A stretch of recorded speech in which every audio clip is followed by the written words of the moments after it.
Putting aside our sorrow, we renewed our faith in the prophecy that other rings would be found, and see how our faith has been rewarded. The Covenant used to be the main threat, and it was a MacGuffin in the original Halo series because the real threat was the Forerunner legacy and the Flood itself.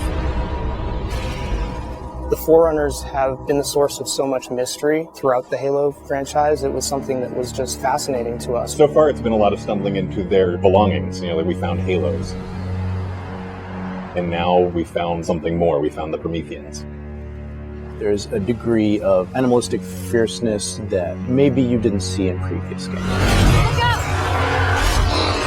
The conditions and the context are what pit a hero and antagonist against each other. For this game, we're going to get to see a lot of complexity to their civilization. From their worldview, what they're doing has to make sense. Trying to figure out ways to tell that story without interfering with the shooting aspect of it has been a really challenging thing. We've gotten glimpses of this Forerunner presence that was kind of always there, open as to whether it would ever erupt. And it did. We're trying to really take game systems and manipulate them and give them emotional coloring and context. We wanted to create something that could stand alone and be an enemy that is just as challenging, just as engaging as the Covenant has been in the past for Halo. A lot of that initial discussion was around if you had this incredibly evolved race and they were well beyond humanity, the Covenant, what would that look like?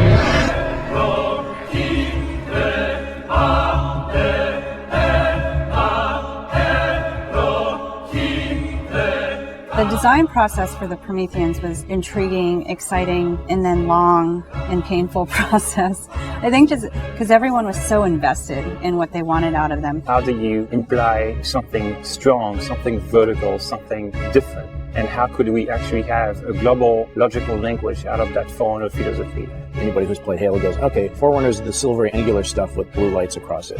That's really the language kind of in a nutshell. For us, it was important to break that, but still find kind of like a mathematical organization. We had to do a very clear separation of style, shapes, colors, right from the start. I think the Knight's been through almost like 15 plus iterations of geometry. This sheet is like very traditional way of doing brainstorming. You just do silhouettes and then we take it and iterate some more and more and more. We didn't want them to look like monsters because they're not monsters. We had a version that looked very demon-y. These things on his back, they would go together and they would like flare out when the player was being spotted. We didn't want the Prometheans to look like robots because they're not robots. A version that looked very thin and spindly. We would see one, it's like, that one looks cool, but it really doesn't convey commander of the battlefield. We had other stuff where they could clamp on and have these big, hulking, massive armors on top of them that would really change the variant look. For us, it was important to get it into something that people could relate to, which I think is always going to be a challenge when trying to take the Forerunner language and create a character. Making sure that his head stood out, that you could see it, that players had the ability to headshot it.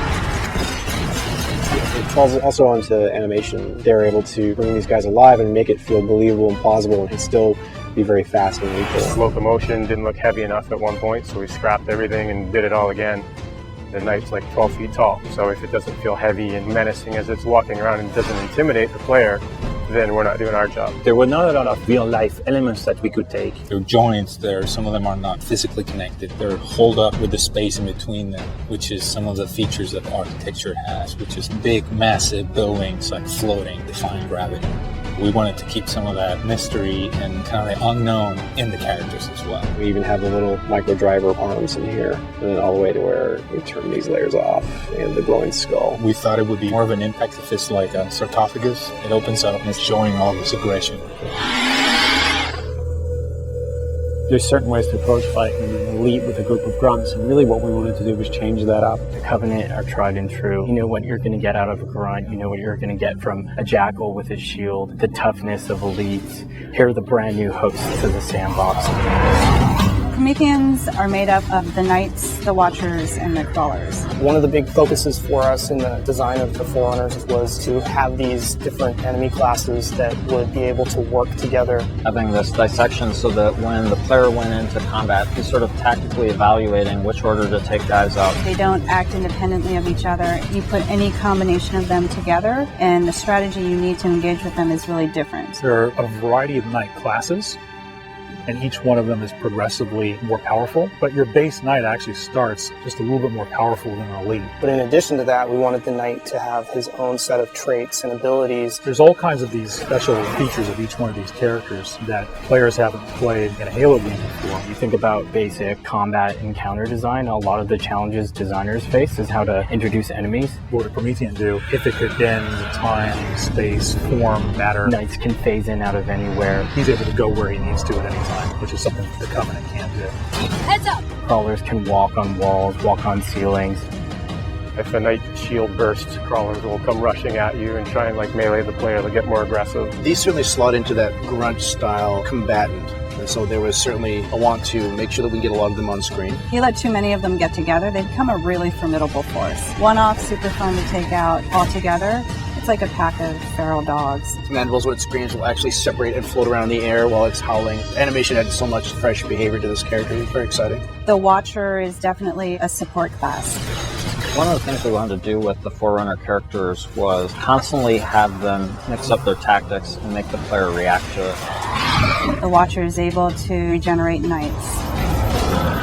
One of the things we needed to do when the Watcher design was coming along was make sure that the Watcher would actually fit inside of the Knight. That bursts out and swap to the actual Watcher asset.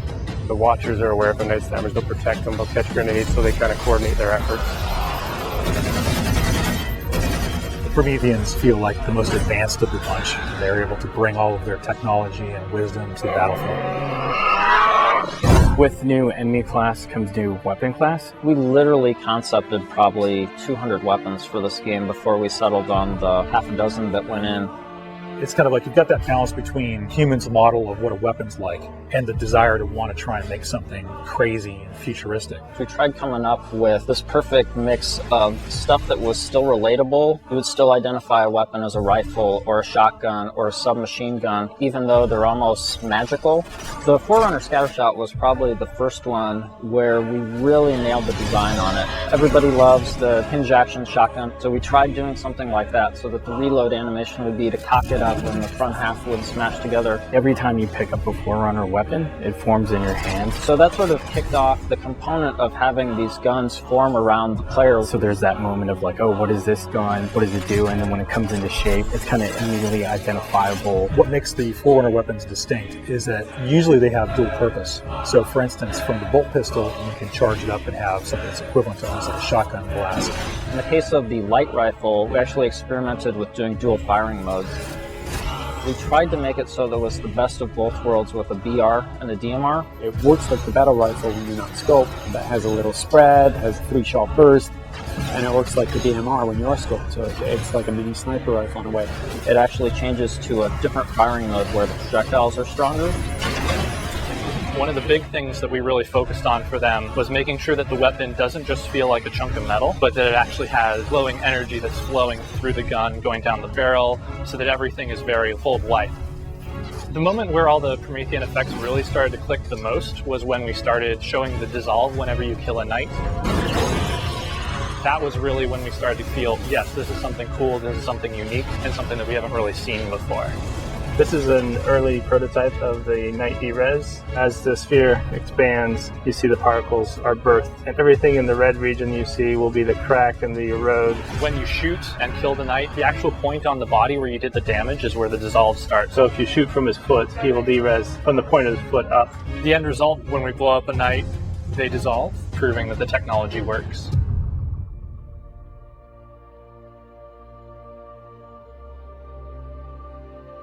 I look at the changes that we're making, and it really feels like we're making a sequel to Halo 3. And that's exactly what we're setting out to do. We have the Covenant from previous games. We have the UNSC. We had all these things to take from, like, all right, we can make a new take on this, but we had zero information to some of this Forerunner stuff. We're not just on a Halo, we're on a whole planet now.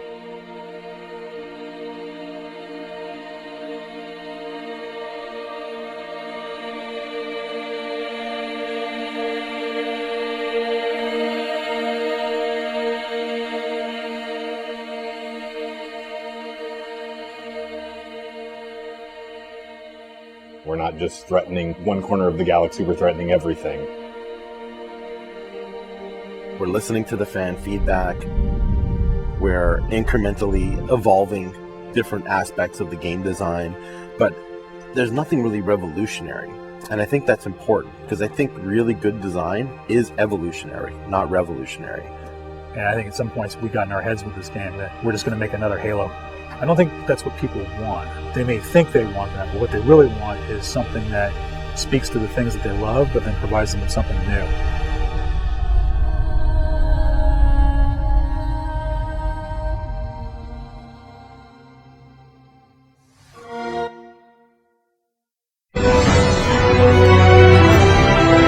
Si la campaña presenta un aspecto estupendo, el multijugador no le anda a la zaga. No se perderá nada del habitual frenetismo que hemos visto siempre en Halo. También